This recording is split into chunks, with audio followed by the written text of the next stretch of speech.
So here's the second part. Suppose we have a solenoid, a coil, in a circuit with our other electrical circuit elements. We'll represent the solenoid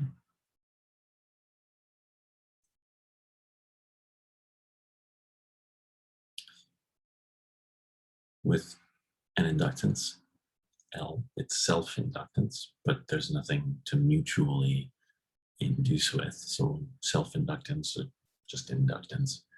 And we've got a resistor and a capacitor, and there's initially an EMF.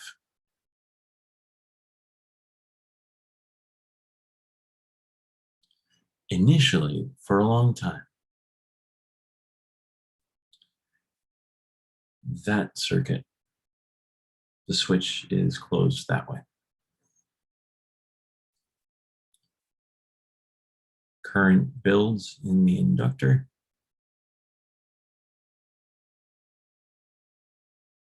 Until the point that the current flowing through the resistor is such that its potential difference is equal to the battery's EMF. And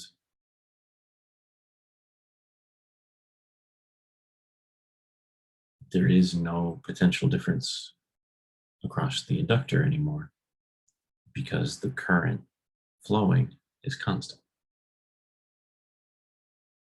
And then, once that's true, we close the switch the other way. So there's a current that exists in the coil. And Lenz's law, which is actually Faraday's law, is going to try to preserve the flux associated with that current passing through the inductor, the solenoid, creates a magnetic field, and that field creates flux through the coils. The induced EMF is going to try to retain that flux, because as the current is, as power is dissipated in the resistor, there's less energy stored in the inductor. As the current stores charge on the capacitor, it works against the current, and the current will in general decrease, but the inductor wants it not to, because it wants to keep the flux that it has. So there will be some induced potential difference across the inductor according to its inductance and the rate of change of the current. There is a potential difference across the resistor, current times resistance, and there will be some potential difference across the capacitor as the capacitor charges. If we follow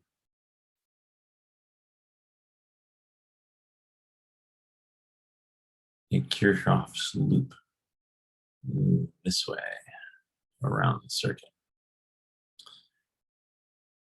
the capacitor's EMF is according to the rate of change of the current. So I'm going to keep that minus sign. We're walking this way in the direction of the current that existed before, through the resistor. So the potential difference across it is negative. And as we walk this way through the capacitor, we're going from the positive to the negative side. So that potential difference is negative as well.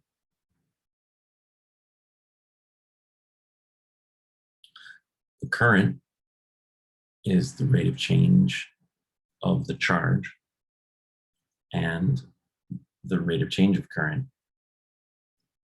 is the second derivative of the charge. So we can write a second order differential equation in terms of the charge on the capacitor. solving this equation is something of a trick. The Young and Friedman text doesn't go through it for us. Technically, this is squarely in differential equations. But that makes twice now that the Young and Friedman text has papered over the actual math behind the solution. Once in the chapter on mechanical oscillations, like a mass on a spring, and once here now talking about this circuit response. So I don't think it's entirely fair not to at least sketch the math for you. Suppose a solution exists of this form, some constant A and some exponential expression of time with some unknown parameter S. If that is the solution, then the second derivative gets us two factors of S, and the coefficient A and e to the st is still there. The first derivative gets us a single factor of S, and then again the same function, but the coefficients are there, and so on. In order for this equation to equal 0 at all possible times, including times at which A times e to the st is not equal to 0, such that we can divide by it, this needs to be true. In other words, factor A e to the st out of all three terms, the remaining expression needs to be the thing that sets equal to 0. This equation is quadratic in S, so we can solve for S in terms of the parameters with the quadratic formula. So generally, there are two solutions for the characteristic equation of the differential equation, S1 and S2.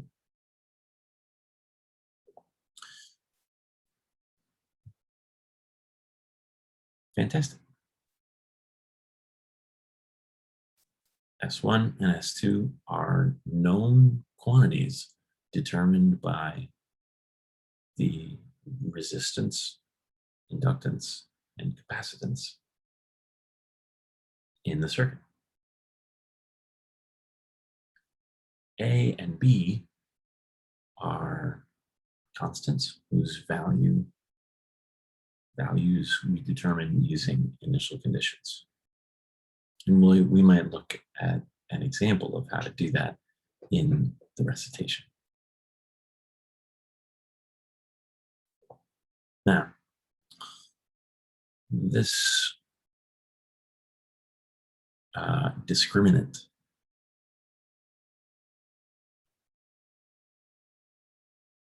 has the same sort of issues that it always has. You know, if we're finding the roots of a parabola, there might be two roots, S1 and S2. There might be one root if the discriminant, the radicand, is equal to 0, and there might be no roots for a particular parabola, which corresponds to the discriminant equaling something negative, so that we can't take its square root. So generally, there are three cases. If the discriminant is positive, there's no problem. We can take its square root happily, and we have two negative S1 and S2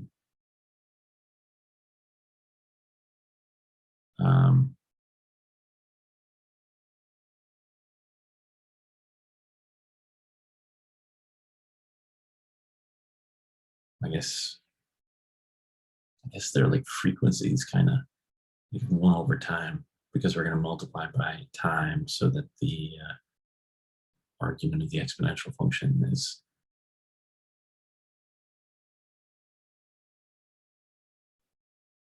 dimensionless.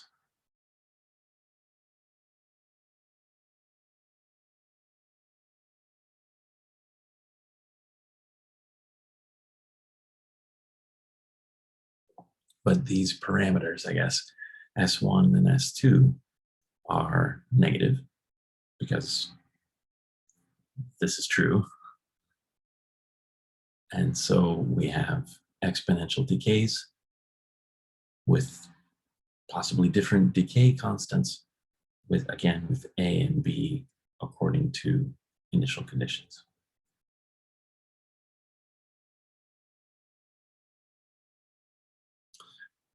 If the discriminant is equal to 0, then S1 is equal to S2, and we only have one result.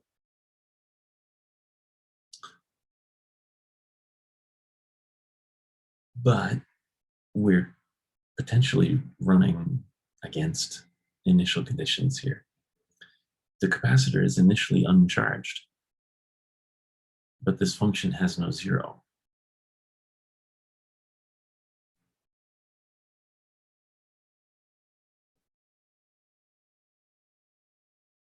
Only for time infinite, which is definitely not when we want the capacitor to be uncharged.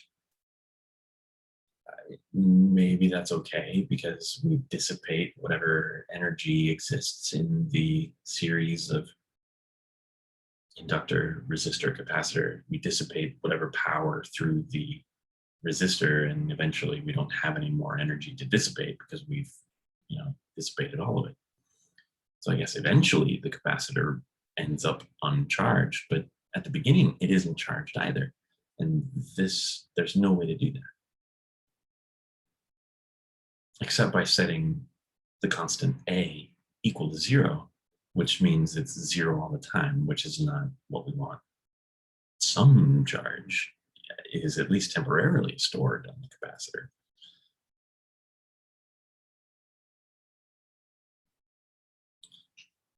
So we follow the method of differential equations, and we suppose an additional solution that we didn't originally check for of this form, an extra time-dependent term. Now we can safely set A equal to 0 to satisfy our initial conditions and maintain B non-zero so that we can account for the fact that the capacitor is uncharged initially when t is 0, but that as time goes on, there might be some charge, but that as time goes forever, e to the negative st goes to 0 much faster than t goes infinite. So eventually, in the limit, as time goes infinite, the charge on the capacitor will be 0 again, which is great. That's what we want. The third case. Now, case 2 was already like a little bit different. The third case is frankly even worse mathematically. If the discriminant is negative, then we're trying to take the square root of something negative, which is not usually a thing we can do except by imagining numbers. So let's imagine the square root of -1, and I'll write it as the letter J because the letter I is already taken by current.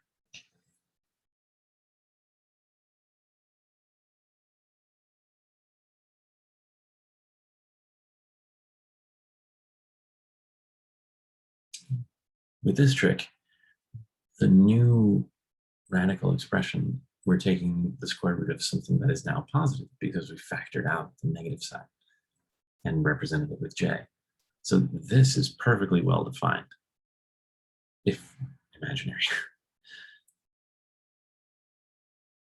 So we have S1 and S2, and let's define this new radical expression as omega.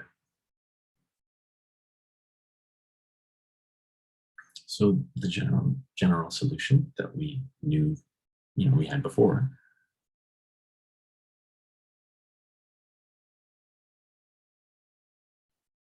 we have this.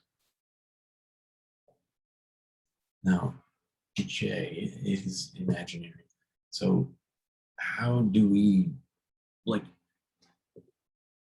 our math might allow us to write an answer, but the charge on the capacitor is actually real, like it happens. So we have to sort of extract the real behavior from the imaginary convenience that we have leveraged defining the square root of -1. It allows us to write mathematical things, but the real behavior is what's actually of interest here. So this needs a little bit more sort of parsing.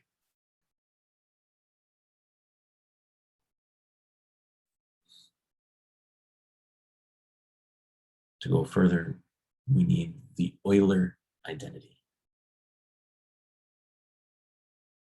That E to the j theta is cosine theta plus j sine theta.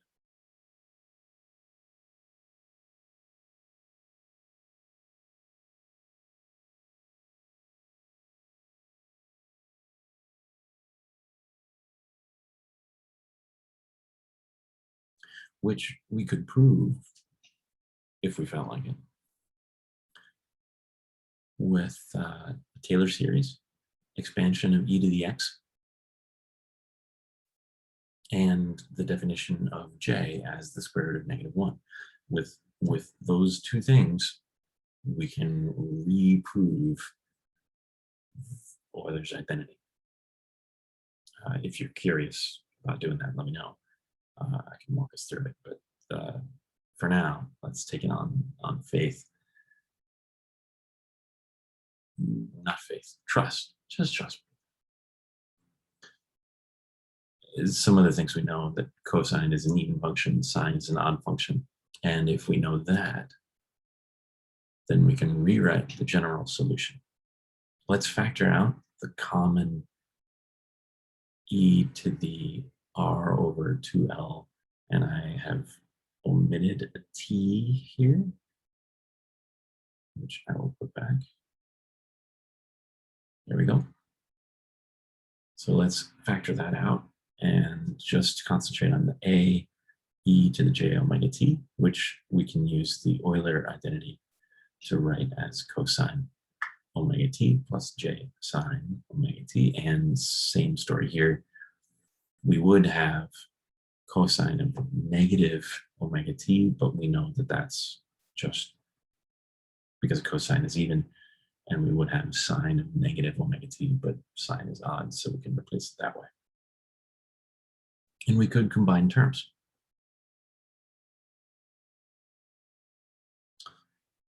A and B are arbitrary constants. Well, not arbitrary, but they're fitable constants determined by initial conditions.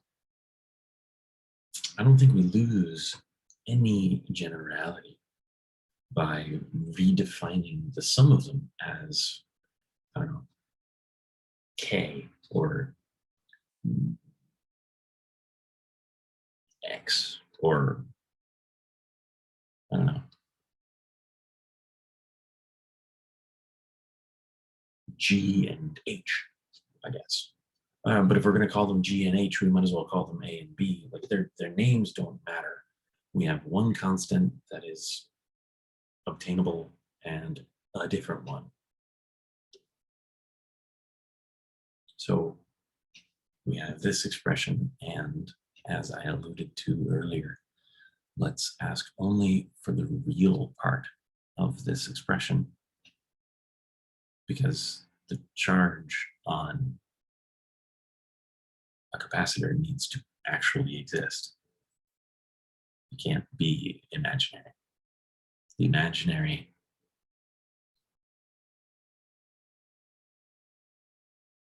imaginary part is a convenience, a mathematical, analytical device.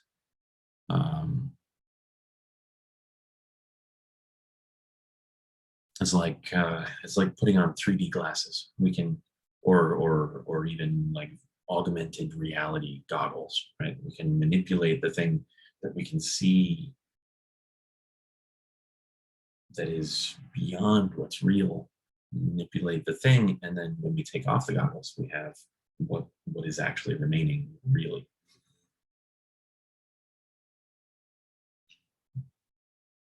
Which gets us that. If we're going to be as general as possible, though, technically we should go back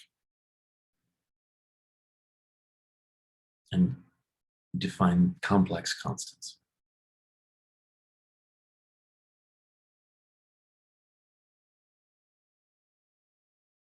If we do, then that new parameter phi lives in the real part as the phase constant for the cosine term. So we end up with two constants that need determined according to initial conditions. The K1, or whatever you like, the amplitude, I suppose, of this exponential and oscillatory function. And we also need to determine the phase constant to satisfy the initial conditions. For our scenario here, the phase constant isn't 0 because the cosine of 0 would be 1, and this would evaluate to non-zero. But we said the capacitor was initially uncharged, so there would need to be some phi would need to be non-zero so that cosine of omega t plus phi evaluated to 0 when t was 0. So I guess it's pi, or pi over 2.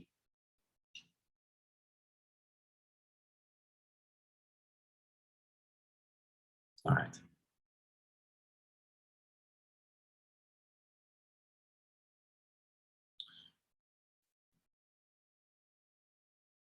The remaining work to be done to cover everything that's covered in the slides is to use this result to probe the special cases. What if, for example, what if the inductance was 0? What should happen is that we just have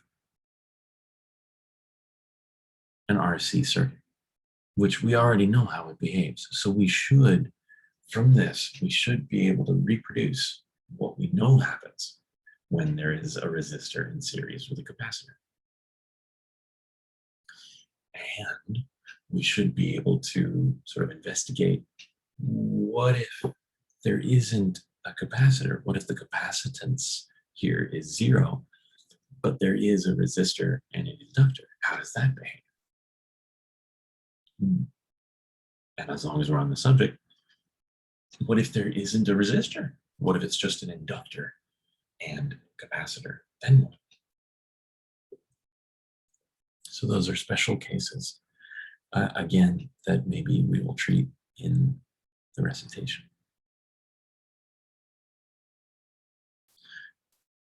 Awesome.